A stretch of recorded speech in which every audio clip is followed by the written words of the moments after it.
사조용전 10건입니다. 그리고 제 유튜브의 20번째 영상입니다. 목염제를 안고 자연스레 집 안으로 들어오는 양강이었습니다. 목염제는 부끄러워하며 이제 내려달라고 말했습니다. 하지만 양강은 놀라고 말았습니다. 목염제가 양강이 뒷덜미를 잡고 있는 손에 힘을 바짝 주고 있었기 때문입니다. 양강의 목덜미에는 손자국이 났지만 개의치 않고 누이처럼 잘 대해주겠다고 말했습니다. 목염제는 누이처럼이라는 말을 듣고선 자신은 양씨가 아니라 몫이라고 말했습니다. 양강은 목염제가 이 계통에는 고수라고 생각했습니다. 스무스하게 다가가는 양강이었습니다. 양강은 처음이었는지라 입으로는 다정하게 말했지만 시선은 한 곳으로 고정될 수밖에 없었습니다. 눈을 감고 입술을 갖다 댔습니다. 아플싸 조준을 잘못해서 이마에 키스를 하게 됐습니다. 목염제는 속으로 그쪽이 아닌데 했습니다. 목염제는 이러다 날 새겠다 싶었는지 전 어머니도 없고 아버지도 없어요. 절 버리지 마세요 하며 와락 안겨왔습니다. 양강은 우선 진정시켜야 한다고 생각하곤 일단 침대에 눕혀 재우려고 했습니다. 그런데 목염제를 보니 땀 범벅이었습니다. 양강은 걱정되어 옷을 벗겨주려고 꼼지락거렸습니다. 그때 목염제는 너무 간지러워서 벌떡 일어나 양강을 밀쳤습니다. 양강은 목염제가 쉴 수 없이 땀을 흘려대자 큰일 나겠다 싶어 간지럽더라도 일단 옷을 벗겨 열을 식혀줘야겠다고 생각했습니다. 목염제는 양강이 후크 하나에도 쩔쩔매고 있어 침대에서 일어나 부러진 창을 잡았습니다. 그리고는 창을 가슴에 대고 이 창으로 옷을 찢는 게 어떠냐고 물었습니다. 양강은 놀라서 안 돼! 라고 했습니다. 양강은 그렇게 할 것까지 뭐 있냐며 말했습니다. 그저 땀 범벅이라 내 침대가 젖을까봐 그랬다고 했습니다. 상황을 알게 된 목염제는 오늘은 작전상 후퇴라고 생각했습니다. 더 이상 같이 있기 놔두고 집 밖으로 뛰쳐나가 지붕 위로 날랐습니다. 목염제는 헤헤 다음 기회가 있을 거야 라며 달콤한 상상을 했습니다.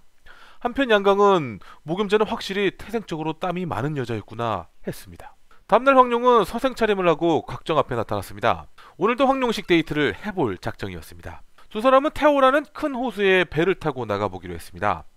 배를 타고 나가보니 절로 노래 한 곡을 부르게 되는 황룡이었습니다. 그런데 저 맞은편 배에서 황룡 노래의 2절을 따라 부르기 시작했습니다. 내가 부른 1절에 낯선 사람이 2절을 따라 부른다면 실로 창피할 만도 한데 그런 기색 없이 맞은편 배에 있던 중년은 자기 배로 건너와 같이 술 한잔 하자고 했습니다. 뭔가 재밌는 일이 있을 것 같은 황룡은 곽정과 함께 건너갔습니다. 그 중년의 성은 육가였고 다리가 불편하여 일어설 수 없다며 양해를 구했습니다. 황룡은 못하는 게 없었습니다. 이번엔 황룡과 중년이 주거니 받거니 하며 시암송 배틀까지 했습니다. 황룡과 중년은 서로의 해박함에 호감을 느꼈습니다. 중년은 호수가에 자기 집에 식객으로 와달라고 초청했습니다. 중년의 저택으로 찾아가는 길에 중년의 아들이 마중 나와 있었습니다. 중년의 아들의 이름은 육관영입니다. 중년의 저택은 귀인장이라고 불리는 일종의 군막이었습니다. 하여 이 귀인장의 주인인 중년을 육장주라고 부르겠습니다.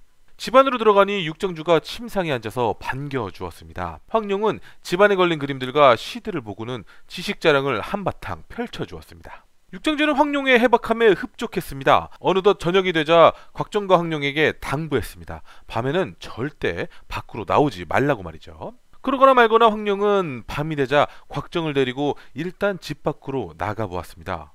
사람들을 쫓아와 보니 육장주의 아들 육건영이 함선에 오르고 있었습니다. 곽정과 황룡은 함선까지 몰래 올라타 지켜보았습니다. 알고 보니 육건영은 함선의 선장이었고 이 호수의 해경 같은 역할을 하고 있었습니다. 마침 금나라 사신이 배를 타고 호수를 건너고 있다는 정보를 받고는 즉시 교전 명령을 내렸습니다. 물 위에서의 전투는 아무도 육건영을 이길 수가 없었습니다. 물에 빠진 금나라 서신을 잡고 보니 바로 양강이었습니다. 양강을 집으로 데려가 신문할 작정이었습니다. 참고로 등장인물 모두가 송나라 사람으로 나오기 때문에 금나라라면 주적으로 여기고 있습니다.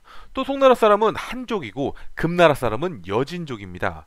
우리나라 고구려는 여진족 비율이 많았다고 알고 있습니다. 다음날 아침 곽정과 황룡은 육장주와 그림을 보고 있었는데 양강이 문을 열고 들어오는 거였습니다. 황룡은 곽정에게 쳐다보지 말고 그림 보는 척 하라고 했습니다.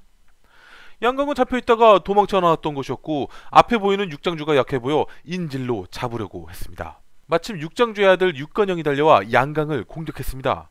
이때 육건영의 무공은 20인력이었습니다. 하지만 어찌 무공이 50인력인 양광과 다툴 수가 있겠습니까?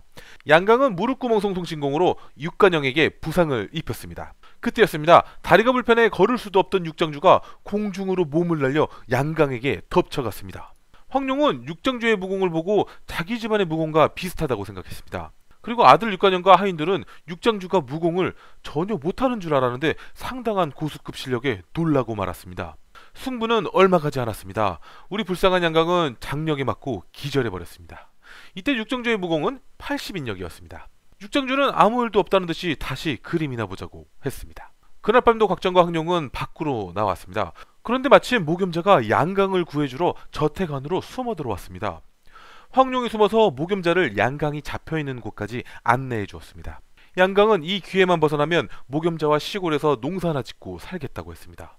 사랑이 뭔지 목염자는 속지 않을 수가 없었습니다.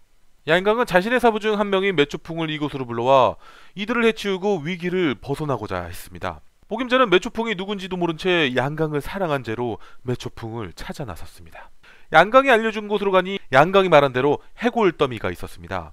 이제 이곳에 양강이 위험하다라는 표시를 남기고 가려 하는데 목염자를 덮쳐오는 자가 있었으니 바로 처녀 킬러 구양극이었습니다. 참고로 킬 성공률은 현재까지 제로입니다. 곰곰이 생각해보니 목염자는 20인력의 무공이었지만 단 한 번도 상대를 이겨본 적이 없는 것 같습니다. 이곳에 매초풍이 있는 건 맞았습니다. 하지만 구양극이 수만 마리의 뱀떼로 매초풍을 포위하고 있었습니다. 매초풍이 가지고 있는 구음진경 화건을 뺏기 위해서입니다. 매초풍은 지난번 곽정에게 내공신법을 배워 다시 걸을 수 있게 되었습니다. 하지만 이곳에서 구양극의 뱀떼를 만나고 말았습니다. 매초풍의 채찍슈 신공이 뛰어나다고는 하나 시간이 얼마 가지 않아 죽게 될 것은 본인도 알고 있었습니다. 그때였습니다. 나무 꼭대기에 올라서서 피리를 부는 한 남자가 나타났습니다. 그 남자는 엄청난 내공으로 피리를 불고 있어서 피리 소리를 들은 자들은 옷을 벗고 춤을 추며 발광을 했습니다. 피리 소리는 사람과 뱀 모두를 미치게 만들었습니다. 그나마 내공이 높은 사람은 조금은 버틸 수 있었지만 무공이 100인력인 구양극도 더는 못 참고 비명을 지르며 도망치고 말았습니다. 다음날 곽정과 황룡은 강가에서 큰 항아리에 물을 가득 채워 머리에 쥐고 달려가는 노인을 보게 되었습니다. 목근형을 단련시킨 고수라면 머리에 지는 것까진 오케이입니다. 그런데 이 상태로 물 위를 뛰어다닌다고? 이건 오졸들도 불가능한 거였습니다. 마침 육관영도 이 노인을 보게 되었고 아버지인 육장주에게 소개시켜드리려고 집으로 초대했습니다. 기훈장으로 모셔온 이 노인은 구천인이라는 절정의 고수였습니다. 그런데 구천인은 좀 이상했습니다. 20년 전 화산에서 오절이 7일 동안 싸웠을 때 만약 자기도 거기서 싸웠더라면 천하 제일의 자리는 자기가 됐을 거라며 자기 무공 자랑을 했습니다. 홍칠공의 무공이 600인력인데 구천인이 홍칠공보다 세다면 도대체 얼마나 높을지 상상이 안 됐습니다. 그때 하인이 달려와 6분의 고수도 모셔왔다고 말했습니다. 바로 그 6명의 고수는 강남 6개였습니다. 6사부들을 보자 기뻐서 달려가는 곽정이었습니다. 강남 육계도 곽정을 보고선 반갑기 그지없었습니다.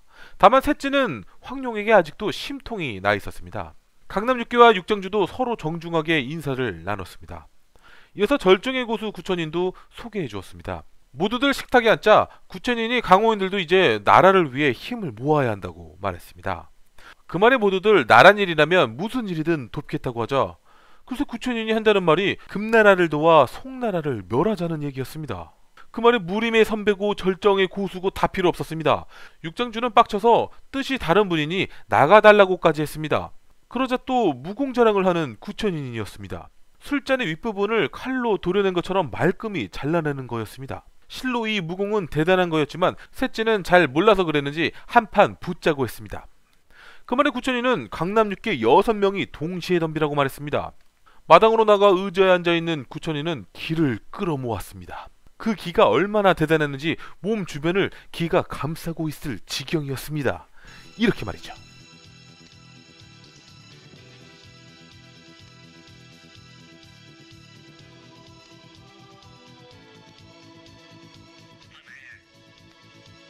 곽정은 구천인의 무공이 얼마나 강한지 잘 알고 있었습니다.